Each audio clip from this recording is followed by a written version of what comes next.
আর ইবনে জিয়াদ গদিতে বসে গেল। এজিদ কি বলেছিল যে চেয়ারে বসে তোমার প্রথম নাম্বার কাম হবে ইমাম মুসলিমকে খুঁজে বার করা, আমার নামে বায়াত করা, যদি বায়াত হয়ে যায় ভালো, ওয়ারনা কতল করে ফেলো। চেয়ারে বসা মাত্র কথাটা মনে এসে গেল। এলাকায় এলান করে দেওয়া হলো, সব দিকে প্রচার করে দেওয়া হলো যে আমি এখানকার নতুন গভর্নর হয়েছি, আমি নতুন বাদশাহ হয়েছি, নাম আমার ইবনে জিয়াদ। শোনো এই কুফাবাসী, এখানে একটাই আইন চলবে, সেটা হলো এজিদের। ইমাম মুসলিমকে যদি কেউ বাড়িতে লুকিয়ে রাখো, ছুপিয়ে রাখো, তাহলে তার বাড়ি ঘর জ্বালিয়ে দেবো, তাকে হত্যা করে দেবো। অনেক হুমকি হামকি দিল, কিন্তু কাজের কাজ হলো না বাবা। ইমাম মুসলিমকে ধরা গেল না, এক এক সপ্তাহ কেটে গেল, এক এক সপ্তাহ কেটে গেল। কিন্তু ইমাম মুসলিম কার বাড়িতে নেমেছিল বলেছে নামটা বাবা মুক্তার সাকাফি। কিন্তু উনি ওই মুক্তার সাকাফির বাড়ি ত্যাগ করে ওই গ্রামেরই একজন গণ্যমান্য নামাজে দিনদার ইমানদার জান্নাতি ব্যক্তি, যার নাম হলো হযরত হানি রাদিয়াল্লাহু তাআলা আনহু, ওনার বাড়িতে অবস্থান করেছেন। হয়তো আপনারা বলবেন হেলাল, আচ্ছা ওই বাড়িটাই ওনার কি অসুবিধা হচ্ছিল যে উনি হানির বাড়ি চলে গেল? আসলে আল্লাহ ওয়ালারা বুঝতে পারে বাবা, এই যে মুক্তার সাকাফি লোকটা অতি ভক্তি চোরের লক্ষণ। এই লোকটা প্রথম অবস্থায় আমার নবী বংশের সন্তানদের জন্য অনেক কিছু করেছে, এমনকি বেরাদার সীমারকে মেরেছে, হরমুলাকে ধরে মেরেছে, সব ভালো কাজ করেছে। কিন্তু এই মুক্তার সাকাফি প্রথমে শেষের দিকে মুরতাদ হয়ে মরেছে, নিজেকে নবীর দাবি করেছিল। আমার মনে হয় এই কপাল পোড়ার অবস্থা আল্লাহর ওলি ইমাম মুসলিম জেনে গেছে যে আর আখেরাত ভালো নাই, এর বাড়িতে থাকা যাবে না। তাই তিনি বাড়িটা ত্যাগ করে হানির বাড়িতে জায়গা নিয়েছে, কিন্তু কেউ জানে না, খুঁজে পাওয়া যাচ্ছে না। কি করবে? এই করে যখন এক এক সপ্তাহ কেটে গেল বাবা, তো ইবনে জিয়াদ খুব টেনশনে পড়ে গেল, খুব চিন্তায় পড়ে গেল যে ধরতে না পারলে তো আমার চাকরিও থাকবে না, গভর্নরিও থাকবে না, কি করা যায়। একদিন বসে আছে, একটা জওয়ান ছেলে ওটা দিয়ে চলে যাচ্ছে। তো ইবনে জিয়াদ ডাক দিয়ে বলল যে রে বাবা এদিকে আয়। ডাকলো, বলে বাবা তুই ছেলে তো খুব মাস্তান মাস্তান মনে হচ্ছে, জওয়ান লাগছে, তো আমার একটা কাজ করে দিতে পারবি বাবা? বললো কাজটা কেমন, কি ধরনের কাজ একটু বলুন দেখি। বলে আমি এখানকার নতুন বাদশাহ হয়েছি, গভর্নর হয়েছি, আমার নাম ইবনে জিয়াদ। সে কাজটা হলো এটা যে এই দেশের মধ্যে ইমাম মুসলিম কার বাড়িতে আছে, কোথায় আছে, আমি এত ঢোলাই দিলাম, ভয় দেখালাম, কাজের কাজ হলো না। তো বাবা কার বাড়িতে আছে এই খবরটা তুই আমাকে এনে দিতে পারবি? ছেলেটা বলল এটা তো আমার বাঁ হাতের খেল। তাই নাকি? হ্যাঁ, এটা আমার বাঁ হাতের খেল। কারণ হলো এই জাসুসি গিরি করা, সিআইডি গিরি করা, এটাই আমাদের বংশ পরম্পর, আমাদের অভ্যাস। কোন রকমের টেনশন নেবেন না, আমি পারবো, তবে কিছু খরচা আছে। হ্যাঁ, ইবনে জিয়াদ বলল কিরকম খরচা হবে? এই 1000 টাকা দিলেই হবে। সেই যুগে 3000 বহু দাম। বলে 1000 দিলেই হবে? বললে হ্যাঁ। বাদশার কি আর টাকার কমি? 3000 টাকা দিল। বাবা কমাস লাগবে? বলে মাস 1 সপ্তাহের মধ্যে খুঁজে বার করে নেবো, কোনো টেনশন নেবেন না। ঠিক আছে বাবা, তুই যেমন বললি এরকমই যেন হয়। হ্যাঁ, যত তাড়াতাড়ি করতে পারিস বাবা, একটু বার করে দিলে খুব ভালো হয়। আচ্ছা ঠিক আছে, টেনশন করবেন, আমি চলে গেলাম। জিজ্ঞাসা করলো, এই বাবা, তোকে যে 3000 টাকা গুনে দিলাম, এই তোর নামটা জিজ্ঞাসা করিনি, তোর বাড়িটাও জিজ্ঞাসা করিনি কেন? এতে জিজ্ঞাসা করার কি আছে? বললো, তুই টাকা 3000 নিয়ে যদি গায়েব হয়ে যাস, না আসিস, তোর বাড়ি কোথায়, কি নাম বল। ছেলেটা বলল, তাহলে শুনুন, আমার নাম হলো মোয়াক্কেল গোলাম, আমার বাড়ি হলো তুর্কিস্তান। আচ্ছা আচ্ছা ঠিক আছে, সব লিখে রাখলো। তাহলে আমি যাই? বলে যা। খুঁজতে লাগলো, খুঁজতে খুঁজতে খুঁজতে খুঁজতে বাবা বহু জায়গা খুঁজলো, কোনো খবর নাই। এই 3000 টাকা পকেটে আছে। চিন্তা করলে আমি বড় বড় কথা তো বলে এলাম, কিন্তু যদি খুঁজে বাহির করতে না পারি, এ মুখ দেখাই কি করে, আমাকে তো কতল করে দেবে। দেখা যাক, চেষ্টা চালিয়ে যায়। চেষ্টা চালাতে চালাতে চালাতে চালাতে বাবা মনে করলো যে সব জায়গায় তো খুঁজলাম, এই কুফার জামে মসজিদ, বিরাট বড় মসজিদ, ওই মসজিদটা একবার খুঁজে দেখি, কারো কাছ থেকে খবর পাই কিনা, বা ডাইরেক্ট পাওয়া যায় কিনা। গেল, মসজিদে গেল, নামাজ পড়ে লোকজন বাবা সবাই বেরিয়ে চলে গেল। যখন সবাই চলে গেল গো, মসজিদে একজন আল্লাহর বান্দা কেবল বসে আছে, বাকি সব বেরিয়ে চলে গেল। এই লোকটা চিন্তা করো, 3000 টাকা বলা মোয়াক্কেল গোলাম, মনে করলো এই লোকটাকে জিজ্ঞাসা করব, তাসবিহ তাহলিল করছে, মিথ্যা কথা নিশ্চয় বলবে না। এবার বাবা তার কাছে গিয়ে জিজ্ঞাসা করে, চাচা আমি বড় বিপদে পড়েছি, বাঁচাও, একটা আমাকে কথা বলে দেবেন। লোকটা বলে, বাবা কি কথা? বলল, আপনি তো এখানে বসে আছেন, আচ্ছা বলুন। জি, ইমাম মুসলিম কার বাড়িতে আছে, কোথায় আছে?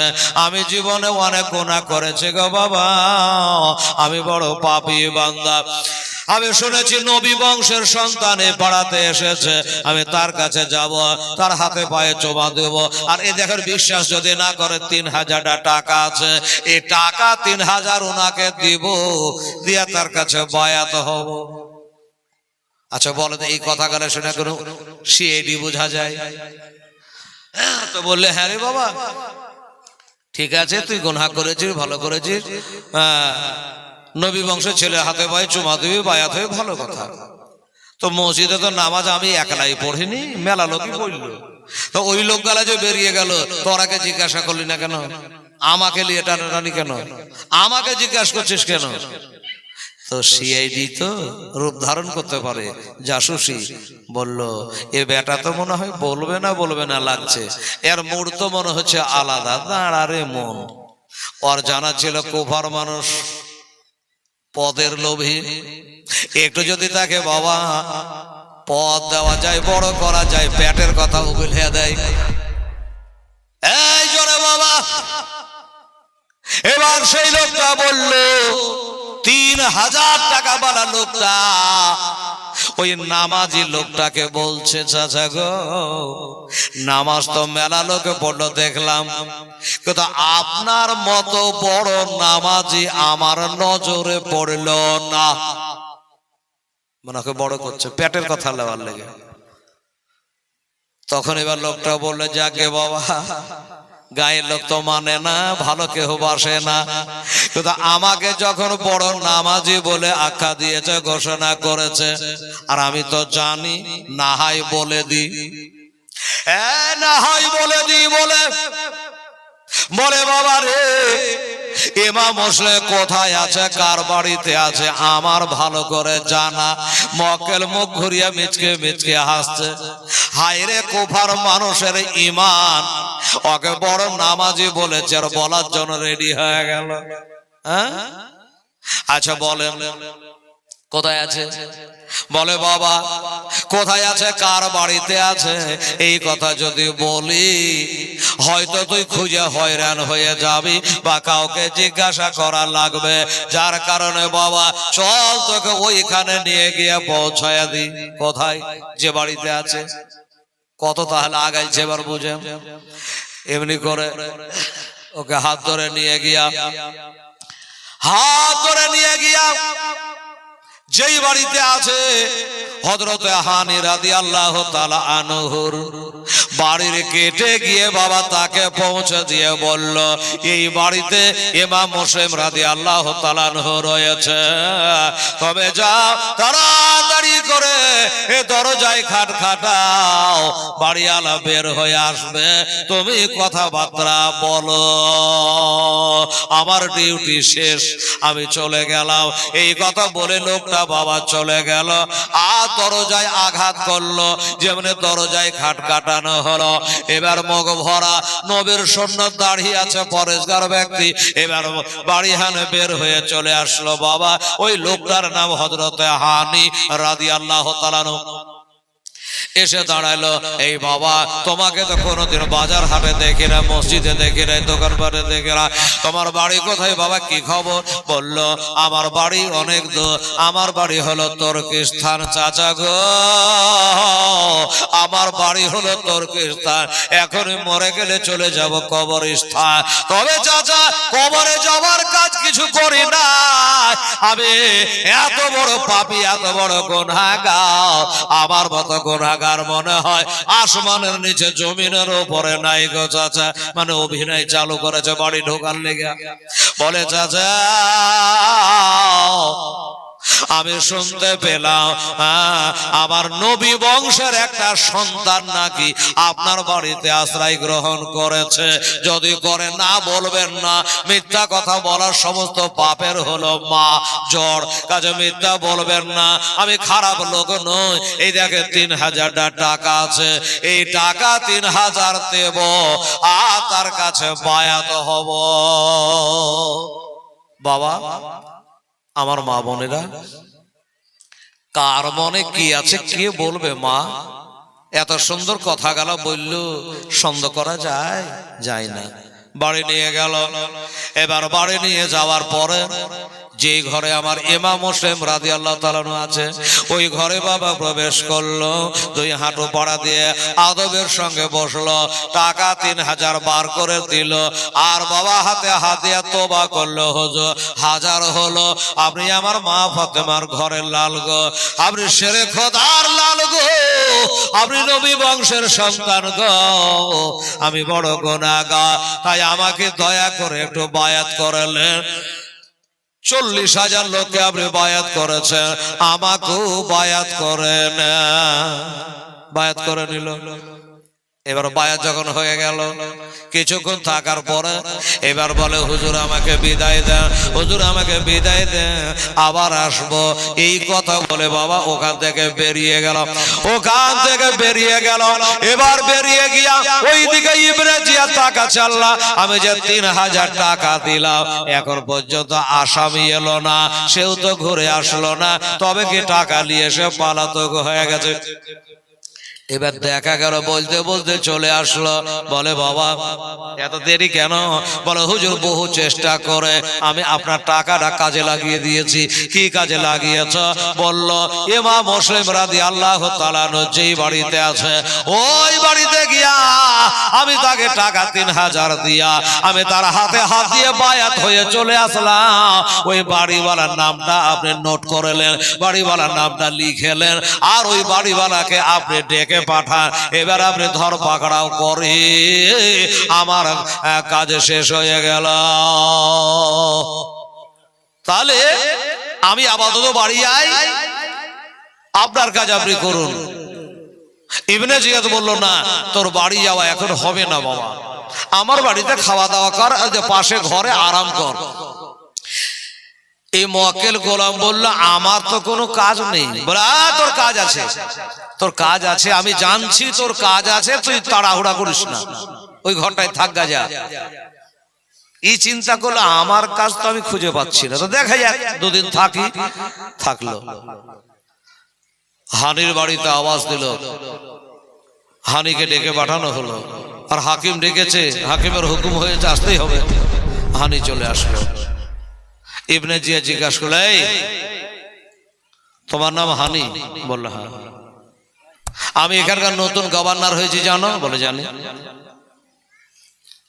তাতে কি হয়েছে? বললো গোটা এলাকায় আমি এলান করেছি, ইমাম মুসলিমকে যারা বাড়িতে জায়গা দেবে তাকে হত্যা করা হবে, বাড়ি ঘর কিছু রাখবো না, এলান করেছি। তুমি শুনেছো? বলে শুনেছি। বাহ, ফাটাফাট উত্তর। শুনেছো? বলে হ্যাঁ। এই শুনে জানার পরও তুমি বাড়িতে ইমাম মুসলিমকে লুকিয়ে রেখেছো, মানে তোমার জানের ভয় নাই? হানি গুম মেরে গেল যে না, এই বেটা মনে হয় ধমক দিয়ে আমার পেটের কথা লিখছে, ধোকা দিয়ে বোকা বানাবার চেষ্টা করছে, ওর হামকে ধুমকিতে আমি রাজি হব না। সোজা কথা, ওর হামকে ধুমকি দেখে হ্যাঁ আমার বাড়িতে আছে আমি বলবো না, আমি একটা প্রমাণ চাই। আচ্ছা, আমার বাড়িতে ইমাম মুসলিম আছে, আপনারা কে বললো হামকে ধুমকি করছেন? মানে প্রমাণ আছে আপনার কাছে? কিছু প্রমাণ না দেখালে বিশ্বাস করবো না।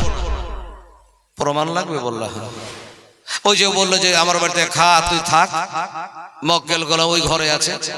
এই মক্কেল এদিকে আয়। হানি বলছে মক্কেল আবার কে? ডাকলো, সামনে হাজির। এই লোকটাকে দেখো তো, এই নওজওয়ানকে দেখো তো, কালকে তুমি নিজের ডায়েরির দরজা খুলে দিয়েছিলা, 3000 টাকা নিয়ে তোমার ঘরে ঢুকেছিল।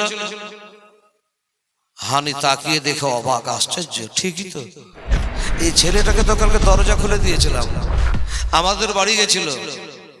হায় রে কপাল, হায় রে নবীর দুশমন, আহলে বায়াতের দুশমন। আমি জানতাম না যেটা যে সিআইডি ছিল, ভালো মানুষ ভালো মনে করে তাকে আমি বাড়িতে ঢুকতে দিয়েছিলাম।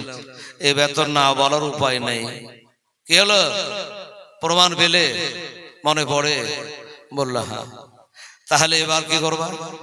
প্রমাণ দিয়ে দিলাম, সাক্ষী দিয়ে দিলাম, আর কিছু বলার আছে? আর কিছু বলার নেই।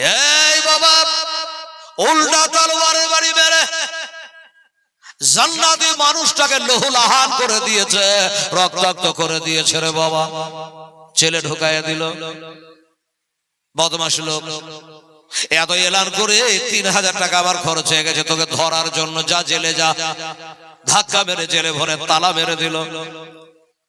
জেলে ঢোকার সময় উনি একটা কথা খালি জিজ্ঞাসা করে নিল, কি যে আমাকে যে জেল দেওয়া হলো আমার জানা হলো না, কয় বছরের আমার জেল হলো, কত বছরের জন্য আমাকে জেলে ঢোকানো হইলো, এটা জানতে পারলে একটু আমি ভালো হতো। বলল তারিখ বলতে পারবো না, ক বছরের জন্য তারিখ বলতে পারবো না, তবে সময় দিলাম, যতদিন পর্যন্ত ওই ইমাম মুসলিমকে আমরা শহীদ করতে না পারি তোর জেলের তালা কিন্তু খুলবে না। এই কথা বলে ওকে জেলে ভরে দেওয়া হলো। বাবা গো, এবার বাবা দেশের মানুষ কিন্তু জানতে পেরে গেল যে আমাদের দেশে গণ্যমান্য ব্যক্তি হযরত হানিকে নতুন বাদশা নাকি শহীদ করে দিয়েছে। এটা মিথ্যা কথা, তারা আফা উড়ে গেছে, শহীদ করে দিয়েছে। গ্রামের মানুষেরা এক হয়ে গেল যে গ্রামে আমাদের দেশের সব থেকে বড় নামাজি পরহেজগার ব্যক্তি হানিকে নাকি শহীদ করে দিয়েছে, কতল করে দিয়েছে। এবার গ্রামের মানুষেরা হাজার হাজার মানুষ মিটিং করে বাবা মিছিল করে চলে গেল, মিছিল করে চলে গেছে যে আমাদের দেশে গণ্যমান্য ব্যক্তিকে কেন কতল করা হলো, জবাব দেওয়া লাগবে। এই মিছিল বার করে সব চলে গেল বাবা।